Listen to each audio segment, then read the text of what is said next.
जय माता दी। नवरात्रि कन्याओं को समर्पित है। कन्या पूजन करने से हमारे अगले पिछले पाप, राहुल दोष, पितृदोष, काल सर्प दोष, गरीबी का दोष और हमारी समस्त पीड़ा दूर होती है।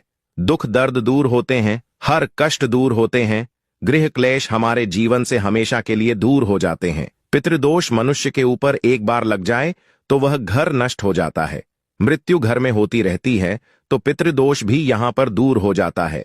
हृदय को सुकून मिलता है, घर में खुशियां आती है तथा अकाल मृत्यु घर में कभी नहीं होती। कन्या पूजन को गरीब से गरीब व्यक्ति को भी अवश्य करना चाहिए। दोस्तों देखिए, चैत्र नवरात्रि 2025 में इस बार 30 मार्च दिन रविवार से लेकर 6 अप्रैल तक चलेंगे। कन्या पूजन 2025 में चैत्र नवरात्रि में कब करना है, आइए अब वह भी आपको बता देते हैं। आपको बता दे, 4 अप्रैल दिन शुक्रवार को सप्तमी तिथि मनाई जाएगी। कई लोग सप्तमी में भी कन्या पूजन करते हैं और चैत्र नवरात्रि की अष्टमी 5 अप्रैल दिन शनिवार को मनाई जाएगी। और जबकि रामनवमी या नवमी 6 अप्रैल को है, आप चाहे तो अष्टमी और नवमी इन दोनों तिथियों में कन्या पूजन कर सकते हैं। सर्वश्रेष्ठ और उत्तम होता है। ऐसे में आप अष्टमी और नवमी में इन दोनों समय में कन्या पूजन हर हाल में अवश्य ही कर देना। शास्त्रों में 9 दिनों के नवरात्रि को बहुत ही शुभ और मंगलकारी माना जाता है और वहीं 8 दिनों के नवरात्रि को अच्छा नहीं माना जाता। ऐसे में 10 दिनों के नवरात्रि बहुत ही शुभ माने गए हैं। शास्त्रों के अनुसार नवरात्रि के दिनों में माता रानी का पूजन करने से, कन्या पूजन करने से मां अभय वरदान प्रदान करती हैं। कुंडली में जो कष्ट होते हैं उन्हें ठीक कर देती है। श्रीधर की तरह ही सच्चे हृदय वाले व्यक्ति के सभी कष्टों का निवारण मां शीघ्र ही करती है। मां की उपासना से विनम्रता का विकास होता है। सभी कष्ट, दरिद्रता, दुख, कष्ट नष्ट हो जाते हैं। नवरात्रि में माता रानी का व्रत और पूजन किया जाता है, लेकिन नवरात्रि के दौरान सबसे ज्यादा महत्व होता है कन्या पूजन का। दोस्तों, कन्या रानी जो होती हैं, फूल की पंखुड़ियों की तरह नाजुक होती हैं। कन्या पूजन सर्वोप्रिय है, श्रेष्ठ है। कन्या के रूप में स्वयं जगदम्बा देवी, माता वैष्णो, 9 देवियां अर्थात समस्त ब्रह्मांड इनके शरीर के कण कण में वास करते हैं। बहुत कम लोग जानते हैं 33 कोटि देवी देवताओं का वास होता है। कन्याओं के मस्तक पर कन्या चाहें छोटी हो चाहें बड़ी हो, वह सदैव पूजनीय है, मां के समान मानी जाती है। दोस्तों, माना जाता है व्रत और उपासना से माता रानी इतना प्रसन्न नहीं होती है जितना कि कन्या पूजन से होती है। नवरात्रि में छोटी छोटी कन्याओं को माता रानी का स्वरूप माना जाता है। कन्याओं को भोग लगाया जाता है, उन्हें प्रसन्न किया जाता है और बदले में आशीर्वाद मांगा जाता है। कन्याओं को प्रसन्न करने के लिए गिफ्ट आदि उपहार वगैरह दिए जाते हैं। माना जाता है अगर कन्याओं को कोई भेंट दी जाए और वो उसे खुशी खुशी स्वीकार कर ले तो इसका मतलब है माता रानी अर्थात माता वैष्णो ने वो भेंट स्वीकार कर ली। जिन पर कन्याएं प्रसन्न होती हैं तो समझो उन्हें माता रानी का आशीर्वाद मिल गया और माता रानी की कृपा से उन्हें मुंह मांगा वरदान प्राप्त होता है। कन्या पूजन कोई मामूली पूजन नहीं होता। समस्त ब्रह्मांड में जो पूजा होती है उनसे बढ़कर कन्या पूजन को माना जाता है। 10 बार गंगा स्नान करने से और 100 बार यज्ञ करने से तथा 1000 बार यात्रा करने से जो पुण्य मिलता है वह मात्र एक बार कन्या पूजन करने से करोड़ों गुना भक्त को मिल जाता है, प्राप्त हो जाता है। दोस्तों, इसीलिए कहा जाता है कि कन्याओं को सताना नहीं चाहिए, इससे समस्त ब्रह्मांड हिल जाता है। कन्याओं की जितनी सेवा की जाए कम ही होती है। कन्याएं कोई मामूली नहीं होती। कन्या के रूप में स्वयं उनके मस्तक पर विराजमान होकर स्वयं देवी चलकर आपके घर तक आती हैं। नवरात्रि में 2 साल से लेकर 10 साल तक की कन्या का पूजन होना चाहिए। अष्टमी अथवा नवमी को कन्याओं के पैर धोकर भोजन कराना, उपहार आदि देना श्रेष्ठ माना जाता है, दुर्लभ माना जाता है। ऐसा मौका कभी हाथों से नहीं जाने देना चाहिए। इस दिन जितना ज्यादा हो सके कन्याओं को हाथ पकड़कर, पैर पकड़कर अपने घर तक लेकर आएं। दोस्तों, वीडियो में आगे बढ़ने से पहले आप अपनी राशि भी कमेंट बॉक्स में जरूर डाल दीजिएगा। यदि हमारे पास कोई उपाय होगा तो वह आकर हम आपके कमेंट के रिप्लाई में बता देंगे। कोई भी राशि के अनुसार अगर उपाय करता है तो माता वैष्णो बड़ी प्रसन्न होती है और ऐश्वर्य धन प्रदान करती है, मालामाल बना देती हैं। इसीलिए राशि कमेंट में जरूर छोड़ें और हाँ, माता को एक लाइक जरूर करें। लाइक करने में कंजूसी ना करें। दोस्तों, कैसे करें? कन्याओं का स्वागत। कन्या जब आपके घर आए तब सभी के पैरों को दूध और पानी से उनके पैरों को धुलाना चाहिए। खासकर मर्दों को कन्याओं के पर आवश्यक धोने चाहिए, इससे मैया वैष्णो प्रसन्न होती हैं। दोस्तों, फिर उसके बाद कन्याओं को किसी साफ जगह पर जमीन पर कपड़ा बिछाकर बैठाना चाहिए। उनके माथे पर अक्षत फूल और कुमकुम लगाना चाहिए। फिर उसके बाद भोजन ग्रहण करवाना चाहिए। लेकिन हमेशा याद रहें, कन्याओं की थाली में 3 पूरियां कभी ना रखें। इसे शुभ नहीं, घोर अशुभ माना जाता है। 3 पूरियां तथा 3 रोटियां मरने वाले व्यक्ति के लिए निकाली जाती हैं और जेल में कैदियों के लिए दी जाती हैं। ऐसे में कन्याओं को उनकी थाली में 3 पूरी कभी ना दें, लेकिन 1-2 करके पूरियां दे सकते हैं। इससे 3 संख्या बढ़ जाती है और दोष भी नहीं लगता। दोस्तों, कन्याओं को खाना खिलाने के बाद अंतिम में कन्याओं के सर पर लाल चुनरी उड़ाना चाहिए और भोजन में आपको खीर, पूरी, हलवा, चना तथा आलू की सब्जी, छोले वगैरह की सब्जी खिलानी चाहिए। पनीर आदि भी खिलाया जा सकता है। वैसे माता रानी का प्रिय भोजन खीर, हलवा, पूरी और छोले आदि ही हैं। लेकिन भूल से भी लहसुन और प्याज का इस्तेमाल कभी ना करें, अन्यथा अनर्थ हो जाएगा। अक्सर कई लोग कन्याओं को कुरकुरे का पैकेट, चिप्स वगैरह का पैकेट खिलते हैं, जो कि घोर अनर्थ माना जाता है, क्योंकि इसमें लहसुन, प्याज का इस्तेमाल होता है, जिसके कारण आपका व्रत खंडित हो सकता है। मां दुर्गा क्रोधित हो सकती हैं। जहां आपने 9 दिनों तक लहसुन प्याज का परहेज किया, लेकिन आपकी एक गलती पूरे व्रत को खंडित कर सकती है। इतना भी नादान नहीं बनना चाहिए कि माता रानी रूष्ट हो जाए और कन्याओं को भी अशुद्ध होना पड़े। कन्याओं को डब्बा बंद कोई भी ऐसी चीज ना खिलाएं जिसमें लहसुन प्याज होता है। कई चीज तो ऐसी होती है मार्केट में जिसके अंदर लहसुन प्याज का इस्तेमाल होता है। ऐसा आप कभी मत करना। दोस्तों, कई लोग कन्या पूजन में खाना घर पर नहीं बनाते और मार्केट से रेडीमेड लाकर ही खिलते हैं तथा दही जलेबी खिलाते हैं, जो कि शुभ नहीं माना जाता। दोस्तों, ऐसा खाना वो लोग खिलाते हैं जिनके घर में मान लीजिए कोई दुर्घटना आदि हो गई है या घर में कोई बीमार है या कोई मुसीबत है, तब वो ऐसा करते हैं। लेकिन अगर आप स्वस्थ हैं, आपको कोई पीड़ा नहीं है, तो ऐसा भूलकर भी नहीं करना चाहिए। माता रानी दही जलेबी नहीं, आपके हाथों का बना भोजन खाना चाहती है, आपका प्यार चाहती है। फिर चाहे आप घर में एक ही पूरी क्यों ना बनाएं माता के लिए, पर आप स्वयं ही अपने हाथों से माता रानी को भोजन खिलाएं। देखिए, भले ही आप दही जलेबी खिला सकते हैं, परंतु माता को घर का बना हुआ शुद्ध भोजन ही अति प्रिय है। खासकर नवरात्रों के दौरान घर में पक्का खाना अवश्य बनाना चाहिए। माता रानी बहुत प्रसन्न होती है। घर का बना पक्का खाना ही कन्याओं को खिलाना चाहिए। हमेशा याद रखें, कन्याओं को प्लास्टिक के बने दोने में खाना नहीं खिलाना चाहिए। ऐसे बर्तन पूजा पाठ के लिए शुभ नहीं अशुभ होते हैं, क्योंकि प्लास्टिक के ज्यादातर बर्तन जो होते हैं जानवरों की हड्डियों द्वारा बनाए जाते हैं, इसीलिए ऐसा पाप मत करना। कन्याओं को हमेशा स्टील के बर्तन या पत्तों से बने बर्तनों में ही भोजन कराना चाहिए। बहुत ही शुभ माना गया है। अगर पेड़ के पत्ते में भोजन कराते हैं तो माता अभय वरदान प्रदान करती है। दोस्तों, एक और बात हम आपको बताने वाले हैं कि यदि नवरात्रों के समाप्त होने के बाद यदि बीच में कन्या पूजन में शुक्रवार का दिन पड़ जाए, तो कन्याओं को कोई भी खट्टी चीज नहीं खिलाना चाहिए, क्योंकि शुक्रवार का दिन माता संतोषी को समर्पित होता है और माता संतोषी नवरात्रों के दिनों में सक्रिय अवस्था में होती है, यानी वो भी 9 देवियों के साथ में आपके घर में आती हैं। इसीलिए कन्याओं को भूलकर भी शुक्रवार का दिन अगर पड़ जाए तो खट्टी चीज घर में नहीं बनाना चाहिए और कन्याओं को भी खट्टी चीज नहीं खिलाना चाहिए। घोर पाप लगेगा, आपका किया कराया सब बर्बाद हो सकता है।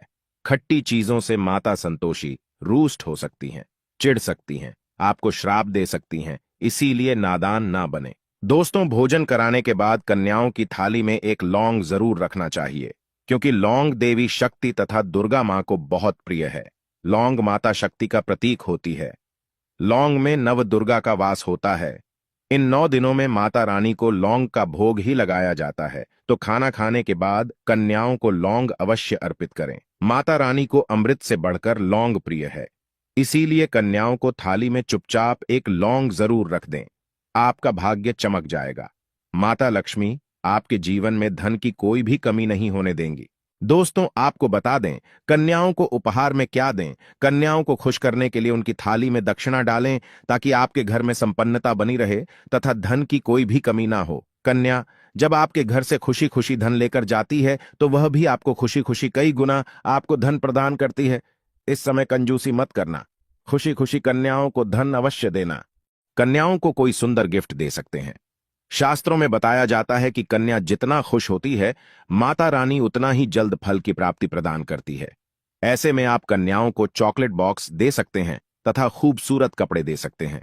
याद रहे, काले कपड़े ना दें और स्टील के बर्तन भी गिफ्ट के तौर पर दे सकते हैं। याद रहे कि कन्याओं को लोहे का कोई भी सामान नहीं देना चाहिए, नहीं तो राहु केतु का प्रभाव आपके जीवन में प्रवेश कर जाएगा।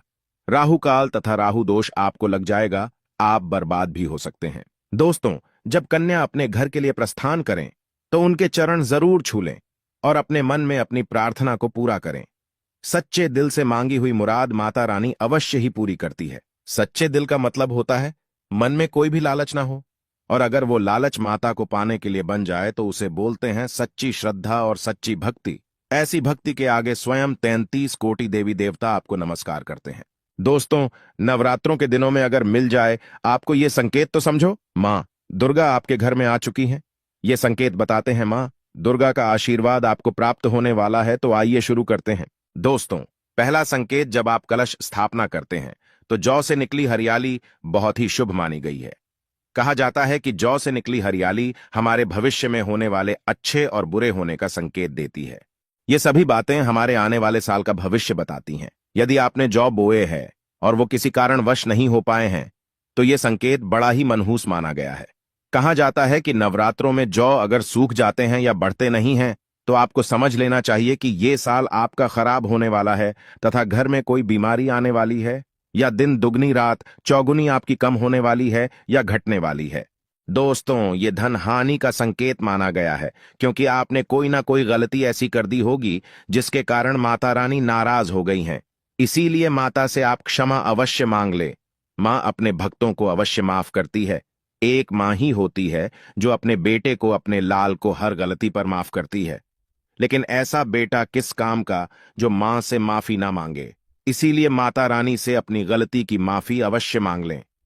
मैया वैष्णो अपने भक्तों को कभी निराश ही नहीं करती, बल्कि उन्हें धन धान्य से और खुशियों से परिपूर्ण बना देती है। और दोस्तों, यदि जौ हरे भरे हो जाते हैं तो ये शुभ संकेत होता है। इससे आने वाले समय में आपको बहुत ज्यादा ही धन लाभ होगा। माना जाता है कि 1 रुपए का सिक्का या चांदी का कोई भी सिक्का जौ के बीचों बीच में अगर मिट्टी में दबा दिया जाए तो घर में सुख समृद्धि आती है, माता लक्ष्मी दौड़ी दौड़ी चली आती है। जौ के अंदर हमेशा 1 रुपए का सिक्का अवश्य डालना चाहिए। जौ को खाली नहीं रखना चाहिए, उसमें धन वगैरह अवश्य डालना चाहिए। इससे माता का आशीर्वाद सदैव परिवार पर बना रहता है और जीवन में कोई भी संकट नहीं आता।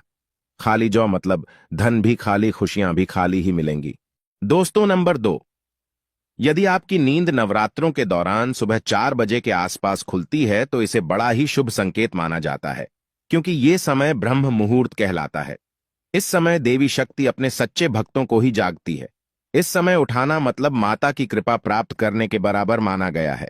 ये संकेत बताते हैं कि माता की सच्ची भक्ति का प्रभाव आपके ऊपर हो चुका है और माता रानी आपको जल्दी ही कोई खुशखबरी देने वाली है। मां आपकी सच्ची भक्ति से बहुत खुश हैं। दोस्तों, नंबर 3, यदि नवरात्रि में आपका मन प्रसन्न होने लगे, पूजा पाठ में आपका मन लगने लगे, पूजा करते समय मन का शांत होना यह दर्शाता है कि आपको बहुत जल्द मां की कृपा प्राप्त होने वाली है। माता रानी आपकी भक्ति से बहुत खुश हैं। आपकी भक्ति माता रानी को आनंद दे रही है। ऐसे व्यक्ति को समझ जाना चाहिए कि उसके जीवन में अब अच्छा समय आने वाला है। दोस्तों, नंबर 4, नवरात्रों के दौरान अगर मां के गले से फूल गिर जाए तथा जौ के हरे भरे पत्ते अगर बिन हवा के हिल जाएं तो इसे अति उत्तम माना गया है। यह संकेत बताता है कि माता रानी का आगमन आपके घर में अस्थायी रूप से हो चुका है। आपको माता लक्ष्मी की कृपा प्राप्त होने वाली है। ये संकेत कुछ खास लोगों को ही दिखाई देते हैं। माना जाता है कि पूजा करते समय अगर धुआं अधिक बढ़ जाए तो इससे यह पता चलता है कि आपके घर से गरीबी हमेशा हमेशा के लिए जाने वाली है। भूत प्रेत आत्माएं अब आपके घर से हमेशा के लिए जाने वाले हैं। पूजा करते समय धुएं का अधिक होना बहुत ही शुभ और मंगलकारी माना गया है। ये संकेत भविष्य में अच्छे परिणाम को दर्शाते हैं। दोस्तों, नंबर 5, द्वार पर गाय का आना। वेदों में बताया जाता है कि नवरात्रि के दौरान गाय माता का घर में आना बड़ा ही शुभ संकेत माना गया है। नवरात्रि में द्वार पर गाय का आना अत्यंत शुभ है। यदि आपके भी द्वार पर गाय आती है तो गाय के माथे पर कुमकुम लगाना ना भूले तथा गाय को रोटी जरूर खिलाएं। इससे मां दुर्गा अत्यंत प्रसन्न होंगी और आपकी झोली खुशियों से भर देंगी। द्वार पर गाय का बार बार आना भी जीवन में आने वाले अच्छे संकेतों की ओर इशारा करता है। दोस्तों, नंबर 6, सपने में शेर का दिखाई देना। अगर आपके सपनों में मां दुर्गा दिखाई देती है, अर्थात कोई भी देवी अगर आपके सपनों में दिखाई देती है तो बड़ा ही शुभ माना गया है। नवरात्रों के पावन अवसर पर माता के दर्शन किसी खास भक्तों को ही होते हैं। ये सपने कभी किसी को शेयर मत करना। यदि माता की सवारी तथा शेर रात्रि में सपने में बार बार दिखाई देता है तो मां दुर्गा आपसे प्रसन्न है। ये संकेत बताते हैं कि जल्द ही आपकी कोई मनोकामना अवश्य पूर्ण होगी और आपके शत्रुओं का नाश हो जाएगा। शत्रु आपके नाम से ही थरथर कांपने लगेगा। मां दुर्गा का वाहन शेर है, इसीलिए नवरात्रि में शेर का दिखाई देना अत्यंत शुभ संकेत होता है। दोस्तों, नंबर 7, यदि कोई छोटी कन्या आपको सुबह सुबह लाल वस्त्र धारण किए हुए दिखाई देती है तो आपने साक्षात मां दुर्गा के दर्शन किए हैं। यदि नवरात्रों में सबसे पहले आपके घर में कन्याओं का आगमन हो जाए तो समझो आपको दुनिया की कोई भी शक्ति, ब्रह्मांड की कोई भी शक्ति आपको करोड़पति होने से नहीं रोक सकती। आपके जीवन में, आपके घर में माता लक्ष्मी का आगमन होने वाला है। आप दिन दुगनी रात चौगुनी तरक्की करेंगे। अब आप खुशियां मनाइए और मिठाइयां बांटें। ऐसे में कन्याओं को भरपूर तरीके से खुश रखें और उनका आगमन दूध से चरण धुलाकर करें। कोई भी कंजूसी ना करें। दोस्तों, माता रानी आपको यह संकेत दे रही है कि अब आपका बुरा समय समाप्त हो चुका है। अब जीवन में सुख समृद्धि के द्वार खुल जाएंगे। दोस्तों, नंबर 8, घर पर उल्लू का आना। यदि मां लक्ष्मी का वाहन उल्लू नवरात्रि में आपके घर पर आकर बैठ जाए तो यह भी शुभ संकेत है। इसका अर्थ है कि मां लक्ष्मी का आपके घर में प्रवेश हो चुका है और आपकी आर्थिक स्थिति और मजबूत होगी। लेकिन याद रहे, उल्लू नवरात्रि और दीपावली पर आना ही शुभ माना जाता है। दोस्तों, नंबर 9, यदि ब्रह्म मुहूर्त के समय यानी सुबह के 4 बजे के आसपास घंटियों की आवाज सुनाई दे जाए या शंख की आवाज सुनाई दे जाए तथा कोई भजन सुनाई दे जाए तो बड़ा ही शुभ संकेत माना गया है। इससे यह पता चलता है कि माता रानी आपकी भक्ति से बहुत प्रसन्न है और आपके जीवन में सभी नकारात्मकता का नाश होने वाला है तथा माता लक्ष्मी की कृपा आपको प्राप्त होने वाली है। दोस्तों, नवरात्रों के दौरान घर में काली चींटियों का दिखाना, लंबी लंबी लाइन बनाकर मुंह में खाना ले जाते हुए चींटियों को देखना अच्छा संकेत माना गया है। और यदि मंदिर में पूजा करते समय कोई छिपकली आदि दिखाई दे जाए या मंदिर के स्थान की ओर छिपकली चली जाए तो बड़ा ही शुभ संकेत माना गया है। इससे यह पता चलता है कि आपको माता लक्ष्मी की कृपा प्राप्त होने वाली है। मां का आशीर्वाद आपको मिलने वाला है। नवरात्रों के दौरान मंदिर में छिपकली का दिखना बहुत ही शुभ संकेत माना गया है। आपकी भक्ति का फल आपको शीघ्र ही मिलने वाला है, क्योंकि छिपकली को माता लक्ष्मी का प्रतीक माना गया है। किसी शुभ अवसर पर छिपकली का दिखना मंगलकारी माना गया है और नवरात्रि में छिपकली का मंदिर में दिखना साक्षात देवी लक्ष्मी का स्वरूप माना गया है। दोस्तों, अगर आप वाकई में मां वैष्णो की कृपा पाना चाहते हैं तो कमेंट बॉक्स में लिखें, जय माता दी माता रानी।